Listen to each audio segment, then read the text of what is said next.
Haraldsson, þú hérna varst að setja landsmótsmet í þínum aldursflokki. Var þetta eitthvað sem þú varst búin að setja þér fyrir mótið? Já, þetta var eitthvað svona svipað og ég hef verið að gera á æfingum sko. Þannig að þetta er svona mjög nálægt í. 10.05 held ég að verið bestakastið. Þú ert að æfa mikið, þið eru svo sama félagarnir og komið saman nokkur sem í viku. Já, við erum hérna 4, 5 og upp í 6 nánast daglega, flesta daga vikunar. Þá erum við að æfa allan kassvæðinu þarna inn í Laugardalnum sko. Við erum búin að gera það í mörg ár. Svoleiðis að við erum í ágætu formi svona með aldra fyrir störf. Hvað finnst þér svona gildi að komast á landsmót svona 50 ára eldri? Já, þetta hlýtur að vera það sem á eftir að aukast. Mér líst afskaplega vel á þetta. Þetta er eiginlega eitthvað sem hefur vantað. Nú geta menn haldið áfram og haft eitthvað markmið og tilgang í æfingum.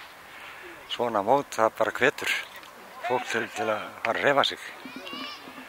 Er þetta alveg hérna lífsnauðsynlegt fyrir þig að hreyfa þig svona eitthvað á hverjum degi? Já, ég myndi telja það að ég hafi bara safnað kröftum og styrk eftir ég fór að æfa sko. Þetta eru 12 ár síðan ég byrjaði aftur sko. Svoleiðis að ég tel að það hafi mikla þýðingu svona, heilsufarslega og fyrir utan ánægjuna. Sigurður Haraldsson, ég þakka þér kærlega fyrir spjallið.